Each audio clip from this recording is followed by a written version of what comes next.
வணக்கம். அனுகிரகம் தமிழ் சேனல் நேர்களே, நான் உங்கள் அன்பான சயின்டிபிக் வேதிக் அஸ்ட்ராலஜர் அஸ்ட்ரோரஞ்சி பேசுகிறேன். நல்லது நினைப்போம், நல்லதே நடக்கும். இந்த வீடியோவில் நம்ம என்ன பார்க்க போறோம்னா, டிசம்பர் மாதம் 2025 இந்த ஆண்டின் கடைசி மாதம் எத்தகைய ஒரு மாதமாக மீனராசிக்காரர்களுக்கு இருக்க போகிறதுன்னு பார்க்க போறோம். அடுத்து வரக்கூடிய ஆண்டு 2026 ஆண்டை எப்படி மீனராசிக்காரர்கள் வரவேற்க போகிறார்கள், எப்படி இந்த 2025 முடிவடைய போகிறது, ஜென்ம சனியால் பாதிக்கப்பட்டு இருக்கக்கூடிய மீனராசிக்காரர்களுக்கு எத்தகைய ஒரு அமைப்பு இருக்குங்கிறது நம்ம பார்க்குறோம். சயின்டிபிக் வேதிக் அஸ்ட்ராலஜி முறையில் மிகைப்படுத்தாமல் உள்ளது உள்ளவாறு எப்படி நம்மளுடைய கர்மா எப்படி கிரகங்கள் மூலமாக செயல்படுகிறது, எது மாதிரி சாதகமான சம்பவங்கள் நமக்காக காத்திருக்கிறது, எந்த திசையில் நம்ம வாழ்க்கை திரும்ப போகிறது, எது நம்மளுக்கு உகந்ததாக இருக்கிறது, எது நமக்கு உகந்ததாக இல்லை அப்படிங்கிறத நம்ம துல்லியமாக சயின்டிபிக் வேதிக் அஸ்ட்ராலஜி முறையில் மிகைப்படுத்தாமல் பரிகாரங்கள்ங்கிற மூட நம்பிக்கையில் போகாமல் நம்ம பார்க்க போகிறோம். இப்போ பாருங்க, மீனராசிக்காரர்களுக்கு ஜென்மசனி போய்கொண்டிருக்கிறது. கடந்த 6 மாதமாக ஏப்ரல் 2025 மார்ச் 2027 வரைக்கும் ஜென்மசனியால் பாதிக்கப்பட்டிருக்கக்கூடிய மீனராசிக்காரர்களுக்கு இந்த டிசம்பர் முதல் 2 வாரம் குருவின் பார்வை ராசிக்கு பெறுகிறார். ராசியில் இருக்கக்கூடிய இருள் கிரகமாகிய சனியும் பெறுகிறார். அது ஒரு அற்புதமான ஒரு விஷயம். அதாவது பாலைவனத்தில் ஒரு சோலைவனம் என்று சொல்லப்படுகிற அளவுக்கு ஓரளவுக்கு மனம் உற்சாக பெறக்கூடிய அந்த குருவின் ஒளி, உச்ச குருவின் ஒளி அது அதிவக்ரமாக வந்திருந்தாலும் அந்த ஒளி ராசி மேல விழுவதனாலையும் ராசியை இருள்படுத்தி கொண்டிருக்கக்கூடிய சனி பகவான் மேலேயும் விழுவதனாலையும் ஒரு அற்புதமான ஒரு அமைப்பு. இந்த 2 வாரம் பார்த்தீங்கன்னா ஜென்மசனியால் பாதிக்கப்பட்டவங்களுக்கு சில மனசுக்கு இலகுவான சில நல்ல செய்திகள், மன உற்சாகப்பரகமான சில விஷயங்கள் நடக்கக்கூடிய அமைப்புகள் கட்டாயம் உண்டு. அதே சமயத்துல ராஜோகாதிபதியாகிய செவ்வாய் 9ஆம் இடத்துல குரு பார்வை பெறுகிறார். சூரியன் 9ஆம் இடத்துல இருக்கிறார், குரு பார்வை பெறுகிறார். சுக்கிரனும் அதோட சேர்ந்து வருகிறார். ஸோ இந்த மாதமே பார்த்தீங்கன்னா ஓரளவுக்கு உச்சகுருவின் பார்வை பெறக்கூடிய சில ராசிகள், சில அப்பா மூலமாக வரக்கூடிய சொத்துக்கள், பூர்வீக விஷயங்கள், பாக்கியங்கள் எல்லாமே ஓரளவுக்கு தடைகள் நீங்கி சில விஷயங்கள் பாசிட்டிவா வரக்கூடிய அமைப்புகள் இருக்கு. ஜென்மசனியால் பாதிக்கப்பட்டவங்களுக்கு ஒரு உற்சாகப்படுத்துற சில மனசுல சில 10 விஷயங்கள் பிரச்சனைகளாக இருந்ததுன்னா ஒரு 2 விஷயம் சால்வ் ஆச்சுரா சாமிங்கிற மாதிரி ஒரு நல்ல விஷயத்தை கொடுக்கக்கூடிய ஒரு மாதமாக ஆண்டின் கடைசி மாதமாக வருகிறது மீனராசிக்காரர்களுக்கு.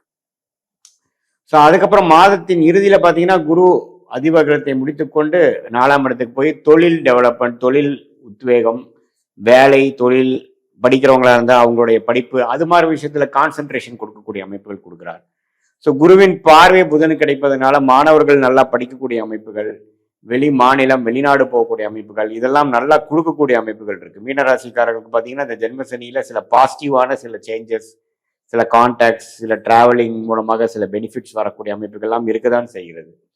ஸோ இது ஓரளவுக்கு பாசிட்டிவான ஒரு மாதமாக எல்லா வயதினரும், அதாவது மூத்த சீனியர் சிட்டிசன்ஸ் பார்த்தீங்கன்னா சிலது பாசிட்டிவாக நடக்கிறது, ஹெல்த் இஷ்யூஸு, சில ப்ராப்பர்ட்டி டிஸ்பியூட்ஸு, ரிட்டையர்மெண்ட் பிளானிங் எல்லாமே ஓரளவுக்கு கரெக்டாக கொண்டு வரக்கூடிய அமைப்புகள். அதே சமயத்தில் நடுத்தர வயதில் இருக்கக்கூடிய தொழிலதிபர்கள் பார்த்தீங்கன்னா என்னதான் சில இக்கட்டான சூழ்நிலை, சில பிரச்சனைகள், கடன் பிரச்சனைகள், சில பிஸ்னஸ் டென்ஷன்லாம் இருந்தாலும் சில குரோத்தும் இருக்கதான் செய்கிறது. சில பெனிஃபிட், சில அடுத்த கட்ட சில பாசிட்டிவான சில விஷயங்கள்லாம் நடக்கதான் செய்கிறது. ஸோ இத்தகைய ஒரு மிக்சடான ஒரு அமைப்பை நிறைந்ததான ஒரு அமைப்பான ஒரு மாதமாக இந்த மீனராசிக்காரர்களுக்கு டிசம்பர் மாதம் 2025 இருக்கு. இதில் ரியல் எஸ்டேட் துறையில, அரசியல் அது மாதிரி விஷயத்துல இருக்கிறவங்க, மெடிக்கல் துறையில் இருக்கிறவங்க, மீடியா துறையில் இருக்கிறவங்களுக்கெல்லாம் கொஞ்சம் பாசிட்டிவான சில ரெகக்னிஷன் கிடைக்கக்கூடிய அமைப்புகள் உண்டு. அதே சமயத்தில் கொஞ்சம் டூர், நியூ இயர் டைம்லாம் பார்த்தீங்கன்னா கொஞ்சம் சுப செலவுகள் செய்யக்கூடிய அமைப்புகள் அது மாதிரி விஷயங்களும் கண்டிப்பாக உண்டு.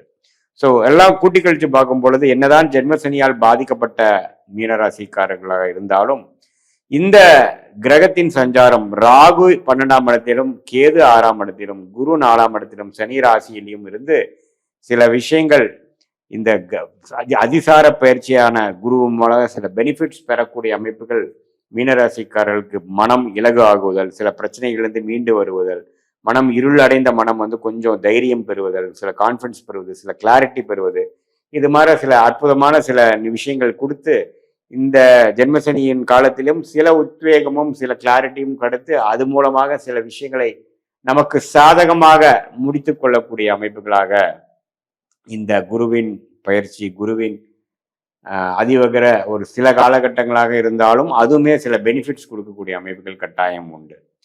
ஸோ இது வந்து ஒரு பொதுவான பலனே தவிர உங்களுடைய பிறந்த தேதி, பிறந்த நேரம், பிறந்த உரை வைத்து நம்மளுடைய ஜாதகத்தை போட்டு அதில் தசாபுக்திகள் எப்படி போய் கொண்டிருக்குது, நீங்கள் என்ன லக்னத்தில் பிறந்தீங்க, உங்களுடைய கிரகங்கள் என்ன ஸ்தானபலம், திக்பலத்தில் இருக்கு, அடுத்த வரக்கூடிய தசாபுக்திகள் எப்படி இருக்கு, இப்போ என்ன ஆதிபத்தியம் போய் கொண்டிருக்கிறது, இப்போ உங்களுக்கு என்ன அந்தரம் சூக்ஷமா போய் கொண்டிருக்குது, அது உங்களுக்கு எது மாற ஒரு வாழ்க்கையில பலனை கொடுக்கக்கூடியது, நீங்க அடுத்த எடுக்கக்கூடிய டெசிஷன்ஸ் எப்படி எடுத்தா உங்களுக்கு சாதகமாக இருக்கு, எது உங்களுக்கு காத்து கொண்டிருக்கிறது, எது மாதிரி டைம் வந்து உங்களுக்கு அது மாதிரி சில விஷயங்கள் நடக்கக்கூடிய அமைப்புகள் இருக்கு, எப்போ வரைக்கும் நம்ம காத்திருக்கணும், எப்போ வந்து உடனே நம்ம செயல்படலாமா, கொஞ்சம் காத்திருந்து செயல்படலாமா, வேலை மாற்றங்கள், தொழில் அபிவிருத்திகள், கடன் அடைத்தல், வெளிநாடு விஷயங்கள், திருமண விஷயங்கள், குழந்தைகள் விஷயம், இது மாதிரி பல விஷயங்கள் வந்து நம்ம இந்திய வேத ஜோதிடத்தில் அடிப்படையான சயின்டிபிக் வேதிக் அஸ்ட்ராலஜி முறையில நம்ம பார்த்து நம்மளுடைய பலாபலங்கள் எப்படி இருக்கிறது, நம்மளுடைய கர்மா எப்படி செயல்படுகிறது, நம்ம பாஸ்ட் எப்படி இருந்தது,